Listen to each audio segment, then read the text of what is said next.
So we talk a lot on our social media about cannabis, either recreational or more importantly these days, the medicinal side of things. So we thought that the best possible thing to do was to come down to the Cannabis Museum and talk to Abe, because he knows everything that we want to know and probably a whole lot more that we don't know. And I thought it would be fun to share that with you guys. So strap in and let's find out some stuff. So as I said, we wanted to get to the source, as it were, to get some good quality information for you guys around the medicinal cannabis that is available to us in New Zealand. So this is Abe, and Abe runs the Cannabis Museum. Yeah, so we're here in the Whakamana Cannabis Museum in the historic Hopetown Alpha building just off of K Road, and we are serving as a sort of public information center about cannabis, where we have interactive displays about all the frequently asked questions about cannabis.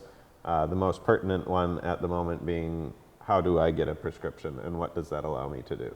Yeah.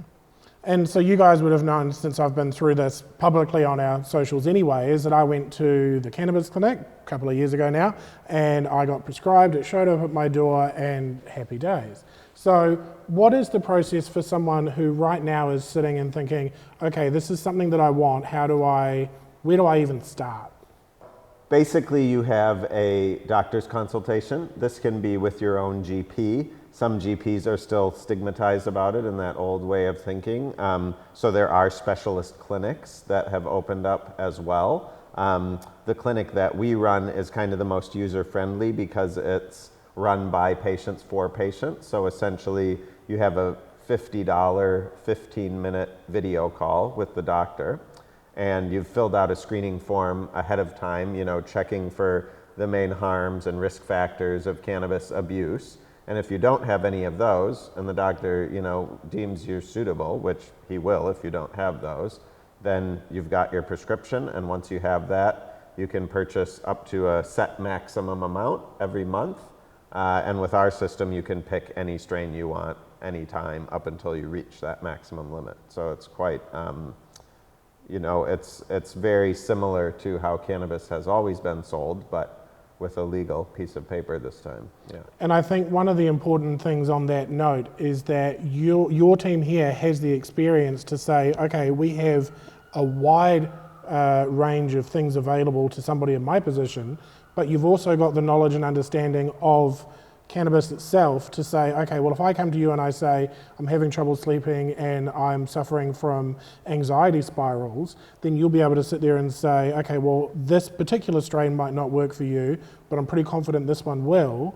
And then you've got that knowledge base to draw on as well. Well, we have a huge community of patients who are all, using the different products as well, and we have events and networking opportunities to talk to other patients. But it's important to understand that everybody's different.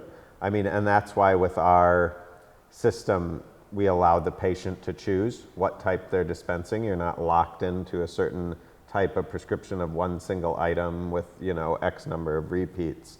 And I think it's important to know that A, everybody's different, and B, these are not clinically trialed medicines. There's not peer-reviewed, statistically irrefutable evidence that this strain does that or that does another. The science of cannabis is very complex, and the THC and CBD only that we're allowed to report and decide on in the medical system here is not the whole story.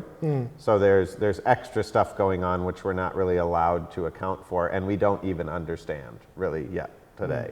But if you smell something, you can tell that appeals to me. You were just smelling a strain before and you're like, oh, I don't know if I would like that one. And so, God forbid you were prescribed that one because the doctor says this is the one that I'm telling you is the good one. Well, it might not be. Cannabis doesn't work exactly like that. And so I think most people that I know, and the reason why we set up our system the way that we did with Calyx is because you want to look at it first and smell it and know how much it's going to cost instead of just going in blind and hoping you come out with some cannabis in the end. That was what the black market was like. That's what we're trying to get away from. Yeah, and I think that's personally something that's been really important for me since I've been in this side of things is consistency.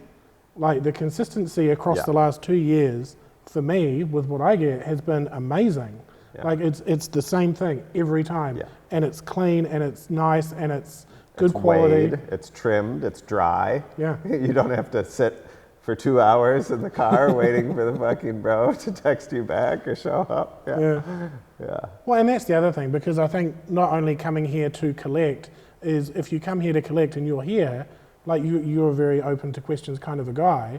So I could come in here knowing nothing and never having touched cannabis before and leave with something that's going to give me a real good positive effect moving forward, armed with information and knowledge, which is something that I Well, appreciate. and maybe some new friends. Well, and you maybe. can consume it here. Yeah. You know, we have advanced devices that you probably wouldn't have in your home, or if you do, then you probably definitely want to hang out here because you're at that level. Yeah. So I guess once it gets to the point where you've got your medicine and you've got it at home and you're, and that's all fine, what are the regulations around travel, around driving, around work, things like that? Because those are some pretty big concerns that we've had in feedback in comment sections of things we've talked about things like, for example, if you've got workplace drug testing, but you're medically prescribed cannabis, those two things are going to have a bit of a combative nature there. So what would your advice to someone who's got that mindset at the moment? Well, first and foremost, like if you are going to use cannabis and you're in a workplace that has workplace drug testing, then you definitely want a prescription, because just running the gauntlet and illegally using cannabis, legally, you're in a worse position. When you have the prescription, like, employers can't discriminate against you because of medicines that you're legally prescribed. Now, if you have an employment contract that's already pre-existing that had some zero tolerance for cannabis, no questions asked, and you signed up to that, and then you get a cannabis prescription after that, that's not quite the same, but not a week goes by where I'm not talking to an HR rep from like a major, not a small, medium enterprise, like large corporate employers, and they all want to do the right thing. Like, none of these employers want to penalize people, and if anything, it's just the insurance company kind of telling them they have to. But what the insurance company is telling them, and this is really only safety sensitive roles, is saying that they have to have a testing program in place. They're not saying that they have to use urine testing or that they have to try to penalize every user. That's where the drug detection agency comes in. These testing outfits run by ex-cops, they're kind of the last people that still want to punish a cannabis user, but even them, they've kind of gotten over it. There's plenty of methamphetamine to detect. They have a real job to do.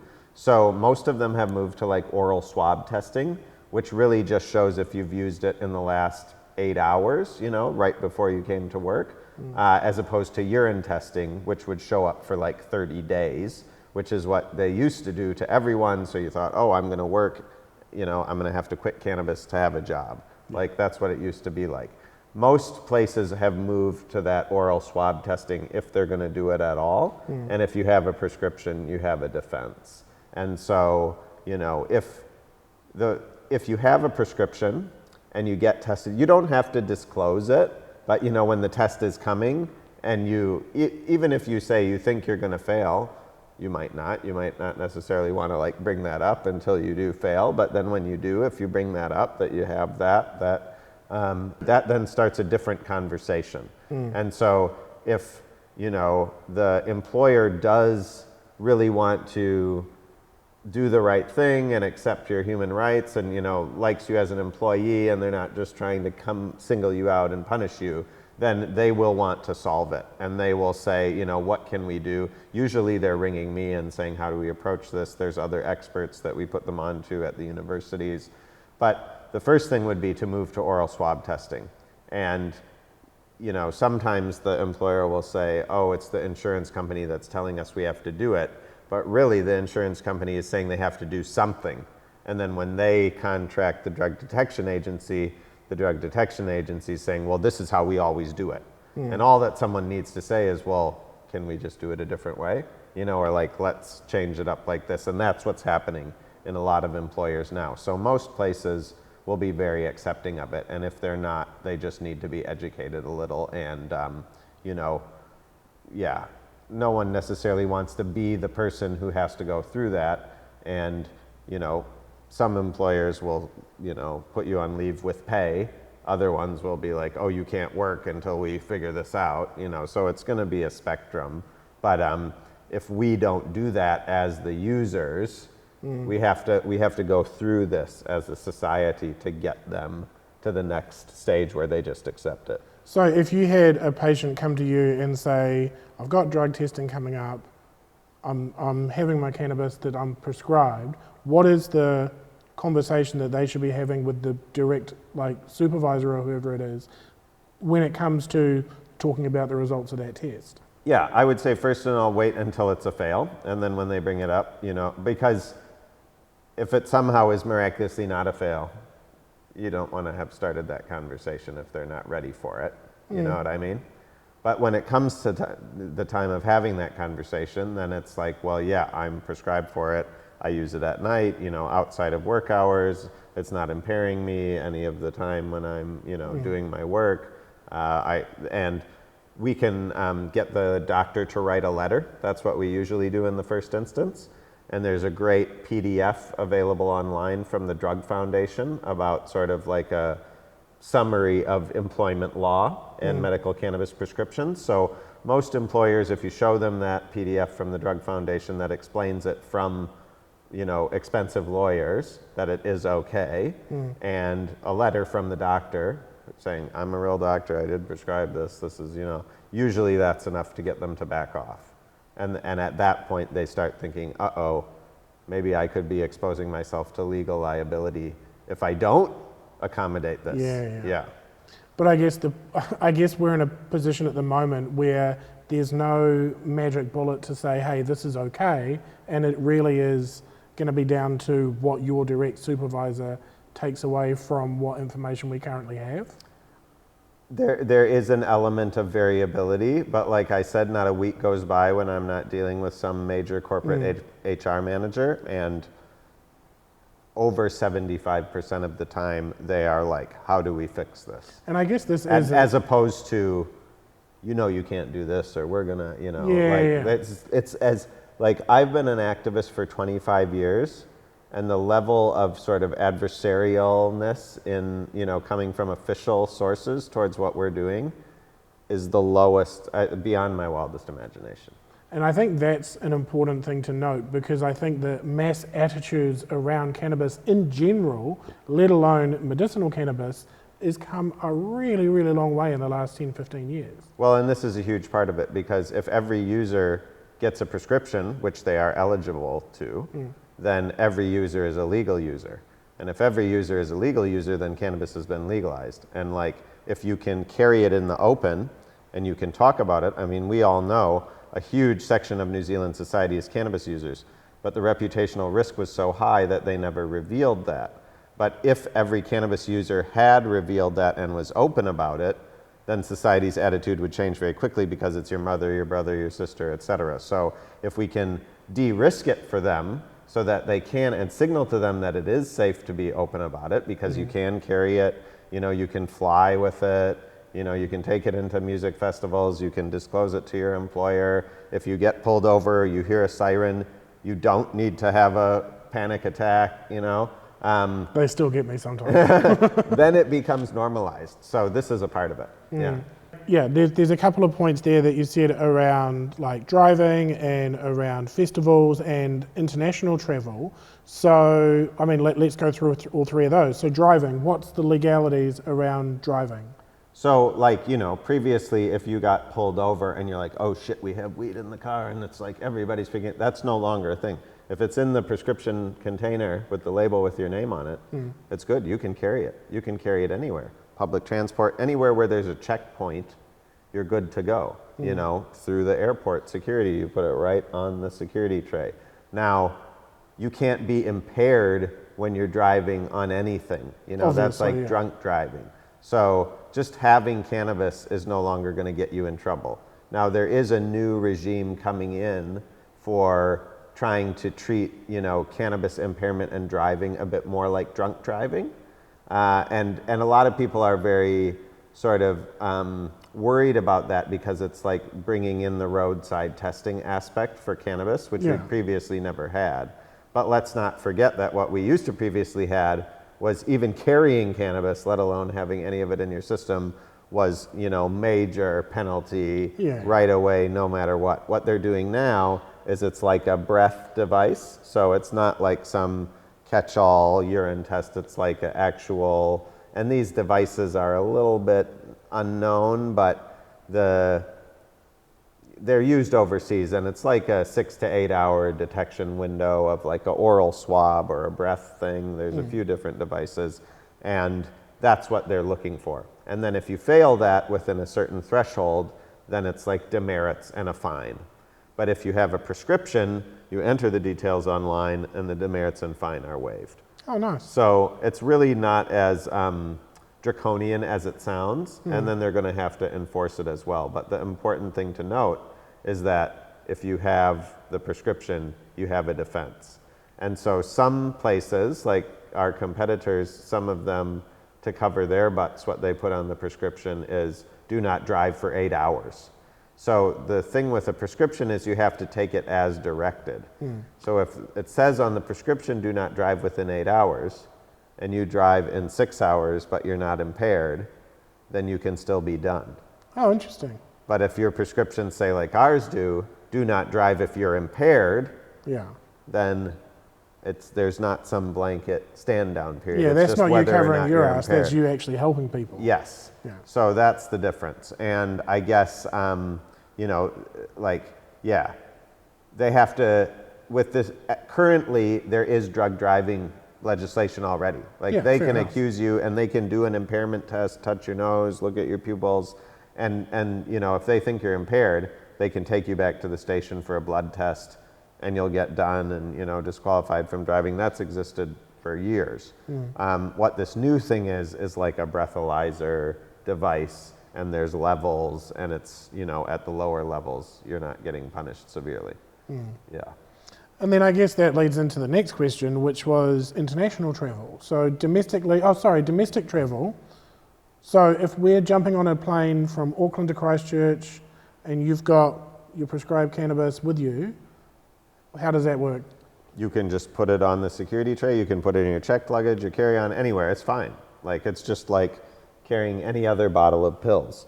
And so, you can put it right there on the security tray, and have the security guards look at it, and you can show them, and they might high five you. I fly twice a week, and I carry multiple strains and a vaporizer, a pipe, a magnifying glass to light the weed, all different devices, and it's not a thing. Like they don't even pull you out to like have a yarn. Look. Sometimes your bag goes on the other side, and then they pull up the X-ray and they turn it around. They're like, oh yeah, it's weed, and then they just give it to you. They don't even say like, oh, what is this, or open it, or So I guess I guess in that industry it's beyond the point of being accepted, and it's just normalized. Totally. With the aviation security, I have literally been high-fived by aviation security people, and they some of them are patients. Yeah. And then I guess they can have it in their job. They can be prescribed. I mean, I could stand there and check bags on a screen. Easy.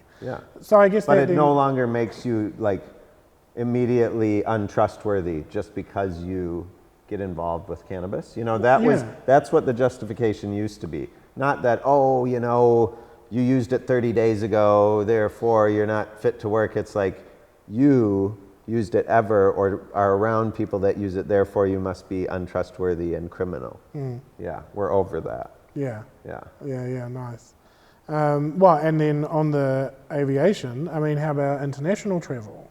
Yeah, so you can go to Australia, the Cook Islands, Vanuatu. We recently learned of some patients who wrote to the Fiji government and were granted exemption, so it's looking like Fiji is okay with a little extra paperwork. Chile, Canada, anywhere where you can fly directly that accepts it, and you're not going through some Dubai or Singapore or somewhere that's more punitive about it. But with Australia, it's the same as domestic.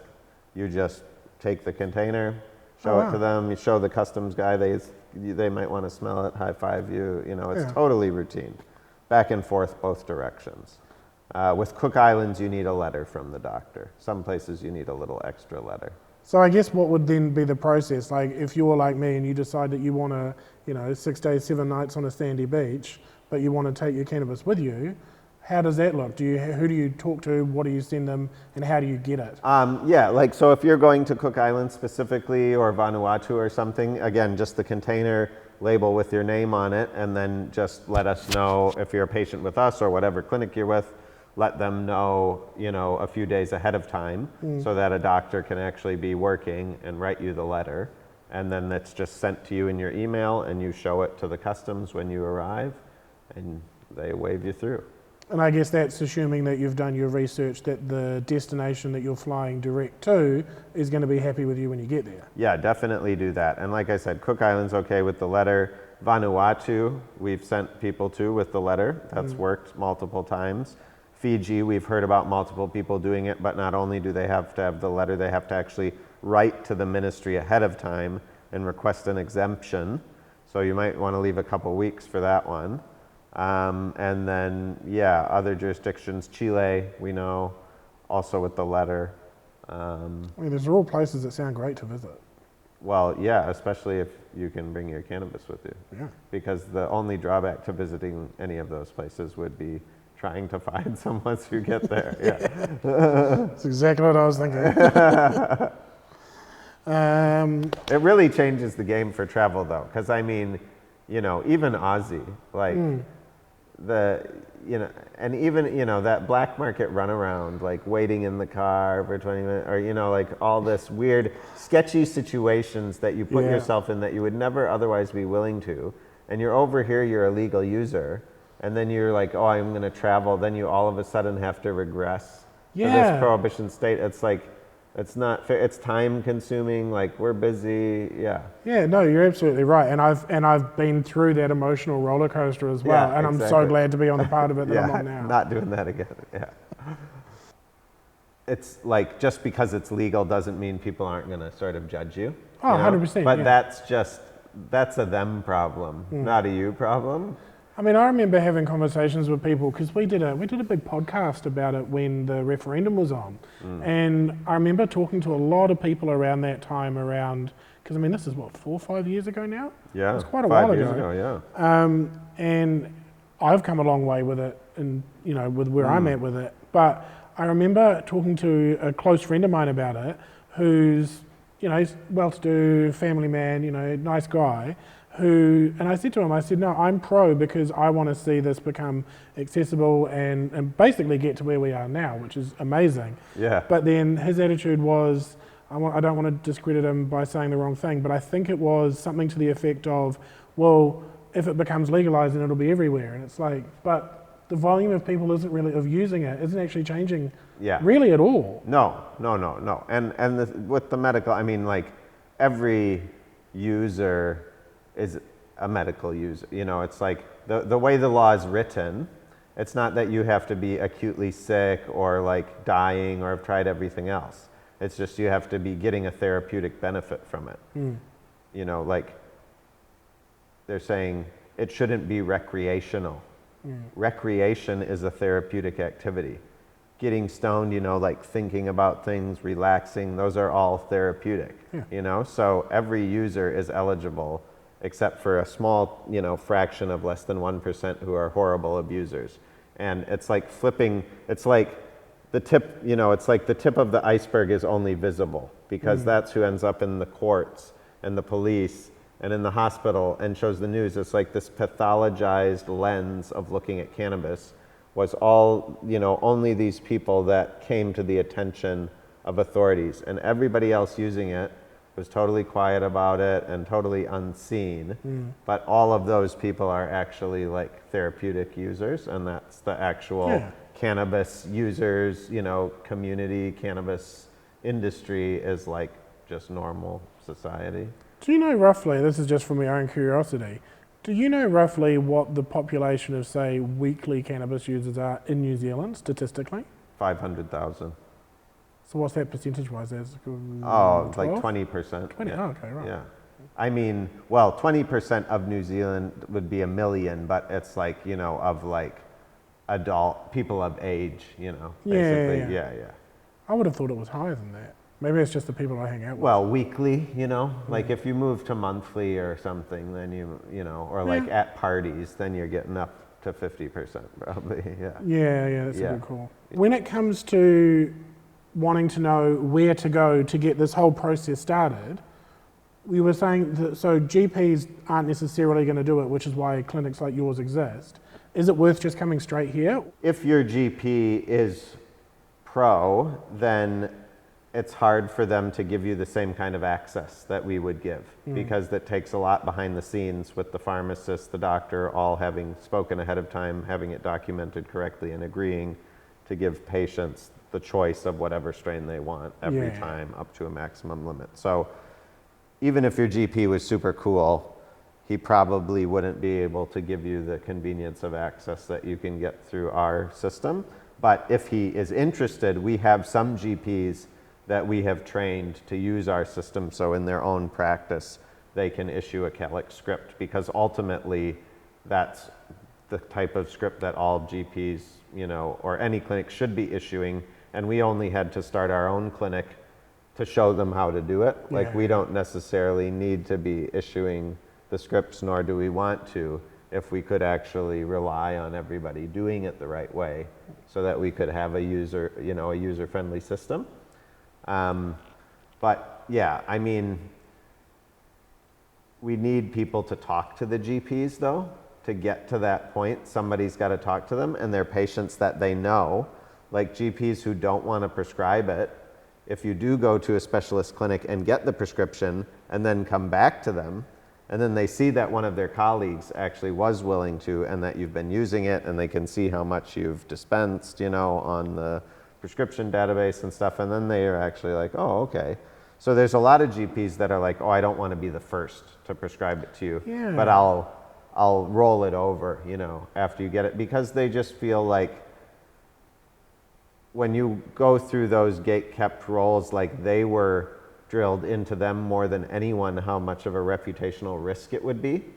And, you know, like if they ever used cannabis, they would get in trouble, or when they were in med school, you know, it was all the professional risk to them of being like a drug dealer. They're like, and I guess since that stigma is now changing, then that attitude now changes, which gives them the opportunity to catch up. Yeah, exactly. So it's worth having the conversation, even if, you know, it's not necessarily the most practical option. But in a perfect world, you would just go to your normal GP with your already paid for appointment with your other stuff and get the script issued. You wouldn't have to pay this extra $50, and then you could, you know, in a perfect world, it would just be legalized and you just go buy it.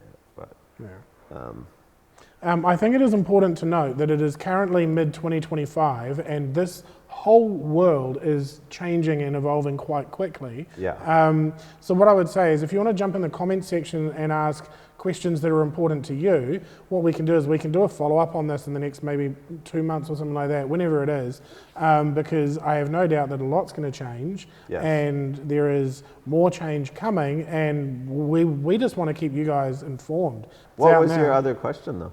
I was just going to say, you said that most users are therapeutic users, so they, you know, legitimate users, could be legal users. How do you know if you're not a user, if it could be helpful for whatever it is that you're going through or doing? Try it. Yeah, you know. How do you raise that question with maybe your GP if you're not around other people that use it? Or?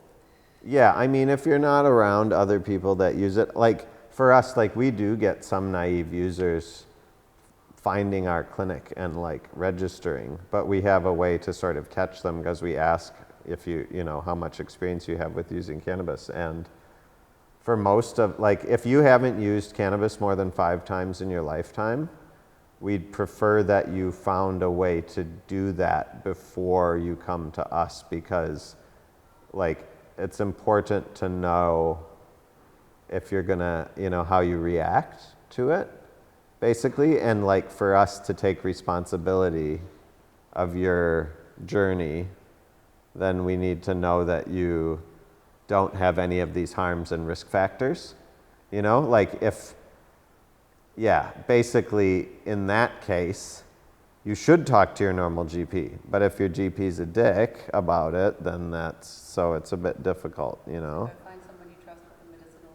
Well, or you just need, you know, you might have to pay more for a doctor because, you know, like GP appointments are subsidized by the government. And what you need is a specialist to like talk to you at length. Do you maybe, could they come and talk to you about where those GPs might be? Do you know some of those GPs? Or? Well, I mean, yeah, but like if they're acting as a specialist and not a GP, you know, like GP practices are saturated. You can barely get enrolled at some of them, right? So how are you just going to walk into one? And then there's specialist cannabis clinic doctors that are, you know, will give you half an hour or an hour appointment and go through all of these things. But that's going to cost $150, $200, you know, like doctors are expensive. The only way we can get it down to $50 is by having the patient be triaged of all these common risk factors. But if you don't fit in that box, then we can't see you with the streamlined appointment because you need extra attention. Yeah. Awesome. I hope you guys have taken something useful from this and learned something. And we will, I guess, catch up again soon. Yeah. Great to see you, mate. Yeah. Happy days. You Very happy with good. it, Henley? That was pretty succinct. Yeah. Yeah.